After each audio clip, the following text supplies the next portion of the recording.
it will be, it will be. As it was written, it shall be done. Sir, sa tingin niyo, ba't po ba tayo bumalik ulit sa corruption? Ano po? Ano po? Sa tingin niyo ba, bakit po tayo bumalik ulit sa matinding corruption? Alam mo ba? Alam mo bakit?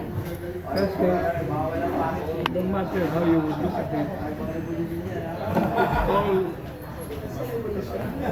if the people would not wish it, then there will be no.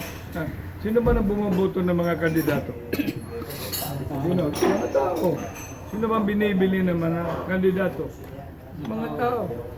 Kaya kailangan ang mga tao talaga kung nasa isip nila, yung mga anak nila, yung mga anak nyo, ito na ang panahon.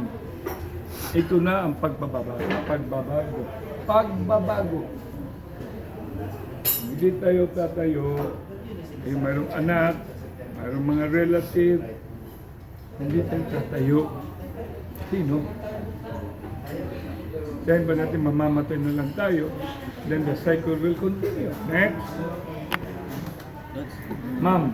Hindi kaya po yung ginagawa, yung nangyayari ngayon na paglilihis ng mga issue ay parang pinagugulo na rin kasi parang... Yan, sinasabi ko kanina, it's just a smoke screen. And then the real issue will... Ito na kaya ang dahilan. it will continue.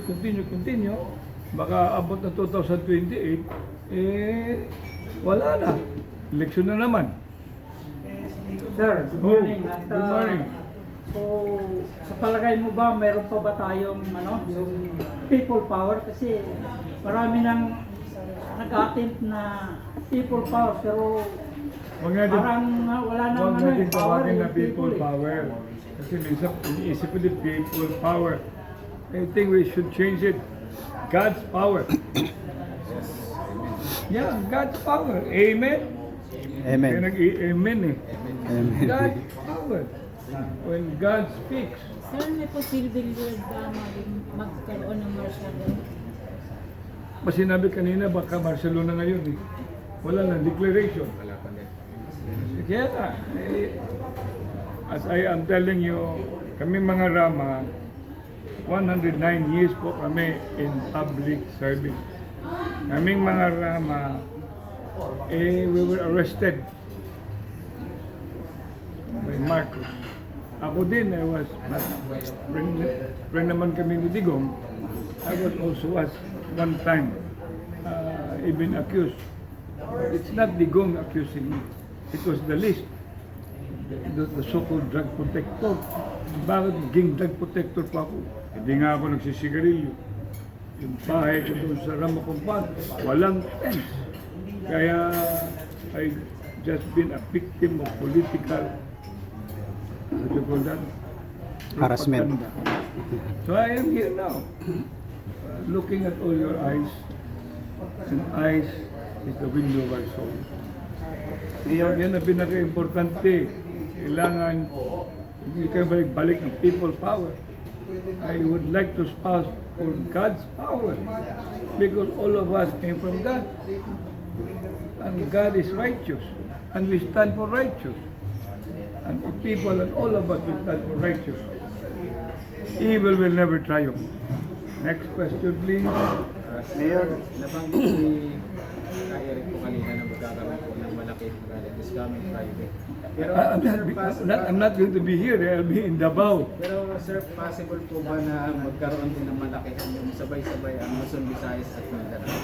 Yun pupunta ko doon kasi sinasabi ng 26 sa Cebu City. Ang PDP Laban, 6, 7, and 8. Then I will be part of the co-conveners. I will initiate whoever becomes inclusive.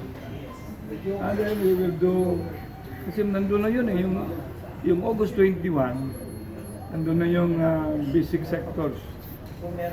It was being launched and called Freedom Movement. We had it already in Cebu.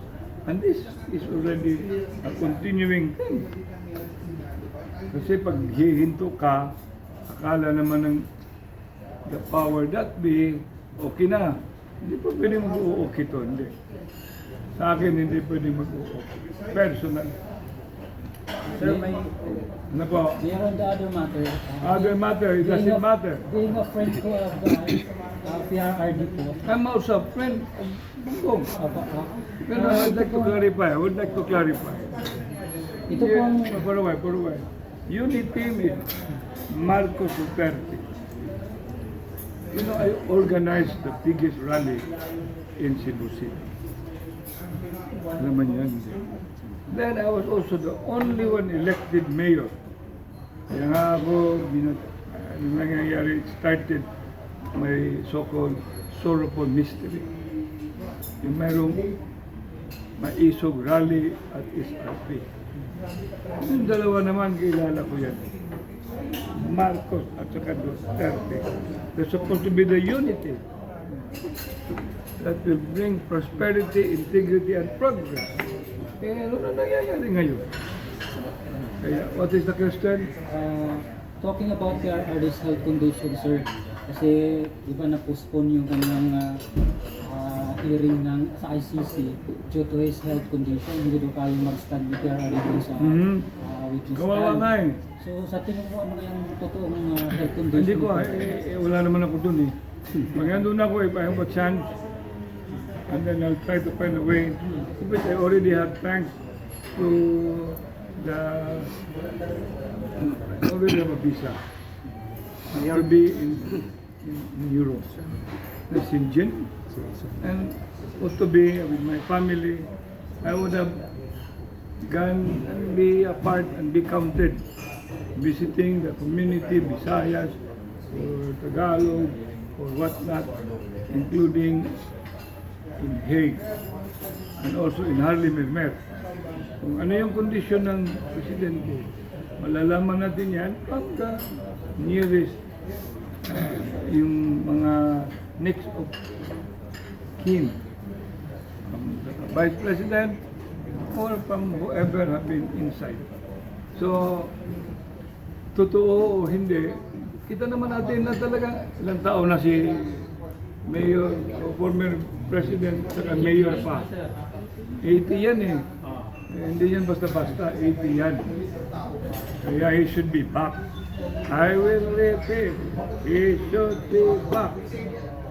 Kasi ang dami-daming mga tao nandun sa labas, pinapunta din dito. Ito naman ating Presidente former, Mayor elected, we give it like a silver placard to a foreign. It's not a state. Is ICC a state? Is ICC a state? It's not. So these are all what we call, in my own legal mind, talagang mali. Maling-mali. Next. Mayor, Yes, sir. Sir. Ito po.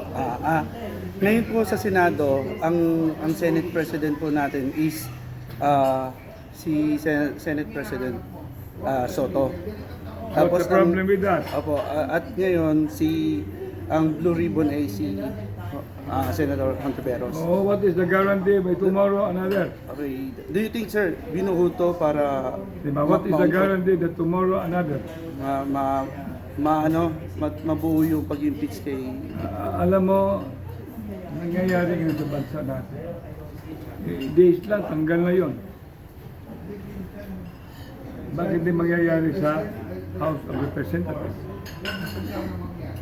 Nakikita nyo? Only in the Philippines, or remember, we are not a parliamentary government, but there is always a medium. If there is loss of confidence, then you only have to declare the position vacant. But is that what the country needs? Our country needs sobriety. Our country needs the reign of the rule of law. What's going on now? Our children, hindi na nga, nagtataka nga ako sa inyo, hindi kayo kumikin. Anong nangyayari? Wow. Kaya pala na pumupunta dito. Sige, question. Kaya, tingnan natin. Yung mayroong sinasabi niya niya. Abangan ang susunod. We'll check on how they will posture themselves. Yes, sir. Ha? Ano po yung pinaka-main reason niya kasi galing po kayo sa Cebu? Ang vice president po ako ng Pilipinas. Saka mayroong usapan na mayroong press con dito. Hindi ako naka-attend ng meeting kahapon. Meron pa isang maganda pero ayaw ko na sabihin muna.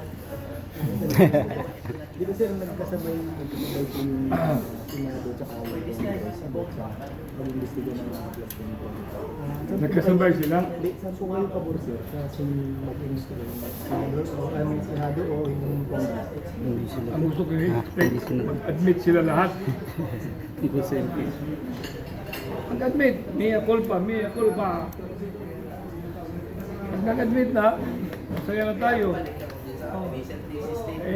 Problema lang pag nag-admit sila, makukulong sila. Makukulong. Meron ba silang immunity? May immunity ang Senado? Wala. May immunity ang Congress? Wala. Sino lang may immunity?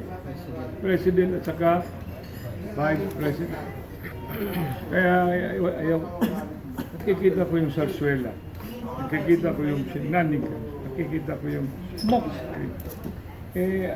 I'm not, I'm still young at heart. But I'm not that young anymore. When it comes to this whole hulabaloo, I call it hulabaloo.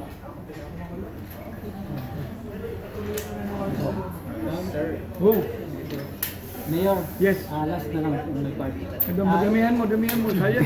Itong nanawagan na tanggalin si Speaker Romualdez sa pwesto niya.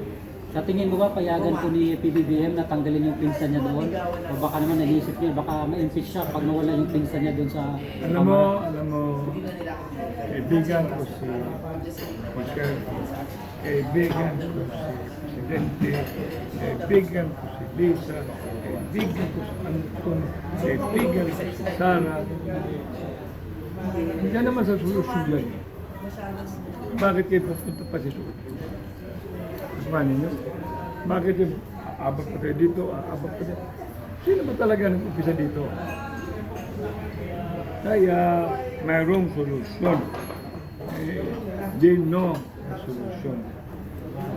Huwag sila maghintay kasi yung taong bayan ngayon, even kayo nga for the first time nakita ko ng press con, tamimi kayo. Imagine, hindi yung tamimi. Actually, lahat ng tanong natin kanina, parang halos nasagot na Mayor. Anong sinasagutin ko? Meron kayong gustong itanong. Ngayon, itanong nyo sa akin.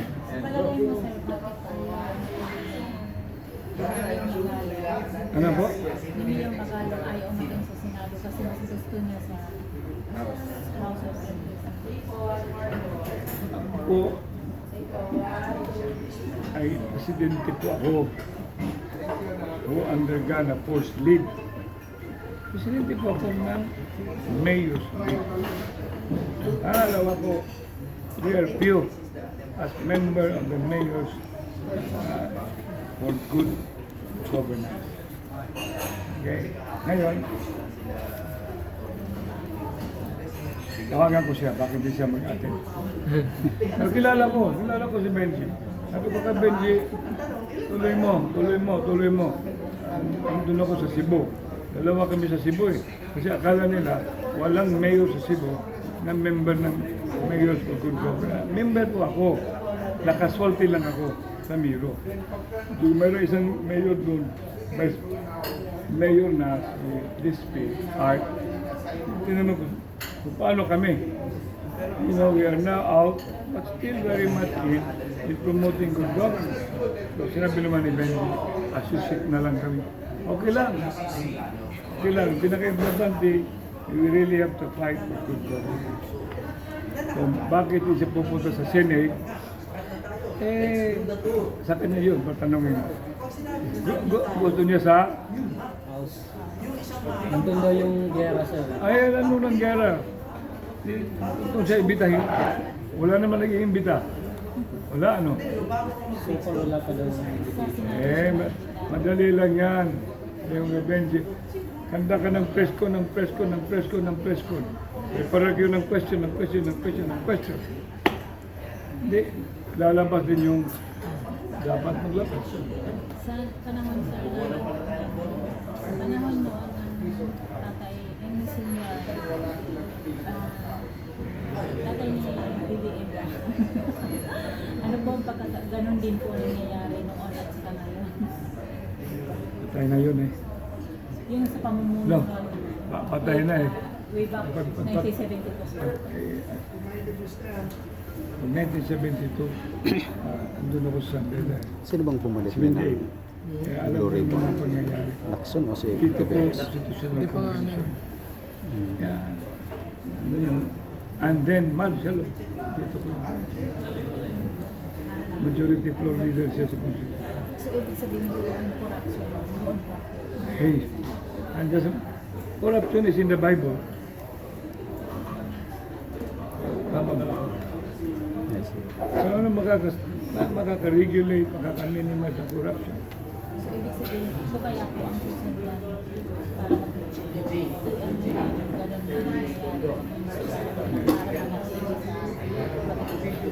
Eh, sabi ko kanina, ang Diyos na hindi natutulog. Sinasabi ng Diyos, oh, taong bayan, gawa na kayo, laki yung dada. We'll never know. In the days to come. Bakit may isipin natin magwak? Huwag kayo mag-iisip na yun. Ang taong bayan this time magwagi talaga yan. Pero kayo ay tamimi, magwagi. Sa question po, nung panahon niya, ni Peter, marami po siya Ano po? nung panahon po niya, Mayor Duterte, di ba marami siya nakakulong, mga drug lords. Ba't ngayon po wala rin tayo nabalitaan na ikakulong na administration? Tanong sila. Dapat sila mag-answer dyan. Nagkala yung administration. Kasi sila ang mag-answer, hindi ako. Sir, balik na sa ano, Okay. investigation. Oh. Sir, sabi kasi nila, di ba, meron daw, magiging fair daw yung investigation ng Congress. Kasi yung investigation nila yung sarili nila. Ano ka mag-prepare? Ikaw talaga. Alam nila ang sagot siya. Kaya na, May fair manawag, kaya mangyayari. kaya na pinawagan ko sa inyo, kayong mga nasa sila, mayroon kayong mga anak mo, mga anak mo. Eh, ano yung mga, call it, certain activity, bringing, hearing, tama kayo. Bring your voice heard. Kasi, oh, sige, dito. When you are being heard, what will happen?